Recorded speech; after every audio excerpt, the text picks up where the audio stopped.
Já estamos de volta, já vi que tem recadinho no nosso Instagram e eu leio daqui a pouco. Agora, com toda a burocracia e lentidão do sistema judiciário brasileiro, muitos processos de divisão de bens têm início, mas não se deslumbra o seu término, podendo durar anos. O que muitas pessoas não sabem é que fora do judiciário é possível fazer a partilha de bens por meio da arbitragem, onde se busca resolver conflitos sem a intervenção do Poder Judiciário. Sobre isso que nós vamos conversar agora com o advogado Luiz Carlos. Bom dia mais uma vez, Luiz. Sinceramente, eu nunca tinha ouvido falar da arbitragem. Acredito que também muita gente em casa não. Então explica pra gente, por favor, essa facilidade aí. Bem, a arbitragem é um método criado pela Lei 9.307 de 1996, que ela dá às partes a possibilidade de resolver conflito que não seja no judiciário. Certo. Para utilizar a arbitragem, você precisa dispor daquele bem, sempre relativo ao direito patrimonial disponível, ou vender, seja o bem seu, você tem como fazer a arbitragem. Tá. E no primeiro momento, no inventário, você não tem essa disponibilidade, porque o inventário abre a sucessão da pessoa que faleceu, mas no decorrer do inventário, se todos forem capazes, é possível, na parte mais difícil, que é a divisão de bens, você terá do judiciário e fazer através de um árbitro, uma pessoa escolhida pelos herdeiros, e assim ele vai decidir para quem fica os bens, os bens sejam móveis, imóveis, todo o acervo, né, hereditário que foi deixado pelo falecido. Esse é um grande avanço que poucas pessoas têm conhecimento, né, porque no inventário, no judiciário, toda decisão que houver tem recurso, cabe um recurso. Na arbitragem não, ela termina naquela decisão. Entendi. Então, se os herdeiros assim desejarem, eles podem dispor da arbitragem para a partilha dos bens. E não só em caso de sucessão, também em caso de dissolução de casamento também. No divórcio também pode se usar a arbitragem. No divórcio também, as partes, ex-marido e ex-mulher, na hora da divisão dos bens, podem contratar a arbitragem para a solução do conflito. Feito isso, volta para o judiciário para terminar todo o processo, seja de separação ou divórcio, seja de inventário. Entendi. Nessa questão do inventário, é a mesma coisa que testamento? São nomes diferentes, são coisas diferentes ou não? São diferentes. São diferentes. Testamento é quando a pessoa tem possibilidade de deixar para alguém uma parte disponível, que a lei assim permite, e assim ele faz deixando por escrito, e nem sempre aquela pessoa que vai receber o testamento tem conhecimento. Certo. Alguns já sabem de antemão que aquela pessoa deixou em testamento algum bem para aquela outra que em vida vai recebê-lo. Tá. E o inventário, por exemplo, a pessoa morreu, né, não deixou testamento nenhum, então tudo que ela tinha em seu nome, consecutivamente, quem tem direito legal já de cara, se ser casado, é esposa e filhos. Isso. Né? E aí, a partir daí, aí entra essa dissolução aí, porque eu tenho que...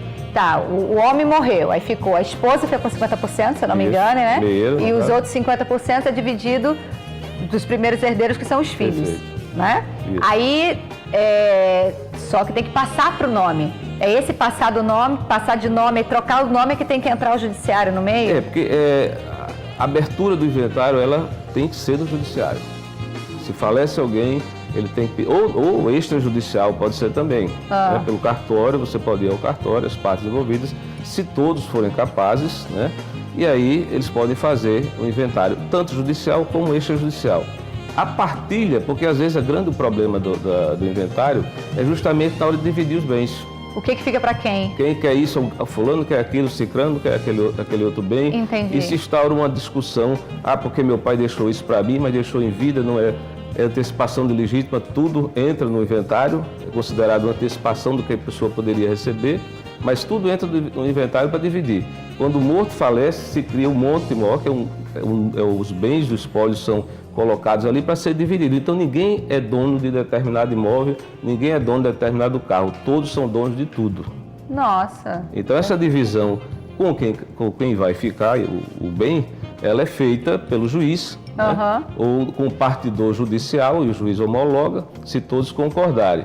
Mas pode ser feito também por uma pessoa especializada, que tenha, digamos assim, os herdeiros têm interesse em contratá-la, e ela vai arbitrar, ela vai decidir como árbitro, como julgador com quem vai ficar os bens. Claro, isso obedecendo os interesses das partes, dos envolvidos. Mas a decisão dele, se não houver consenso, mais ou menos em determinada situação, ele vai decidir e aquela decisão tem força de uma sentença. Porque nas duas situações, seja em caso de morte, seja no divórcio, você já tem ali uma regra, né? Dependendo da forma que você casou, você já sabe como é que vai ser a separação. Né? Se é separação total de bens, se é parcial de bens, né? Porque aí vamos explicar para quem está em casa. A total de bens é aquela que tudo que você adquire depois de casado ou não? Tudo que eu já tinha de solteiro também entra ali no bolo. Como é que funciona? Tudo que você levou para o casamento não se comunica, como a gente chama. E tudo que você constituiu durante a relação também não se comunica. Entendi. Certo? Então, cada um dos cônjuges tem os seus bens. Certo. Agora, isso não impede que eles comprem bem em conjunto. Certo. Né? Uma casa de praia. Então, eu entro com uma parte, você entra com outra. E assim vai ser registrado. A parcial de bens, a partir do momento que você casa, daquele dia em diante, o que vocês constituíram, o casal constituir, vai pertencer ao casal. Entendi. O que tinha antes, herança, né? O que recebeu do presente, ou já tinha comprado algum bem, então ele não se comunica com o casamento. E aí quando termina seria 50% para cada um? Em regra 50%. Isso não impede que os cônjuges dividam desproporcionalmente. Eu tenho 50%, mas dei mais 20% para minha ex-mulher, por exemplo. Entendeu? Entendi. E o contrário também pode acontecer. Então gostei de saber que a arbitragem ela facilita bastante a vida, né? Muito nesse aspecto, né? E não só na questão do inventário e da dissolução da partilha. Questões imobiliárias, questões de locação, questões comerciais, muito utilizadas nas questões comerciais, certo? Porque sempre se resolve por arbitragem e não há uma solução de continuidade. E os negócios fluem naturalmente. Entendi. Então, a arbitragem, tudo que é possível resolver, a arbitragem, hoje, inclusive, na administração pública, ela é utilizada né, com a reforma da lei.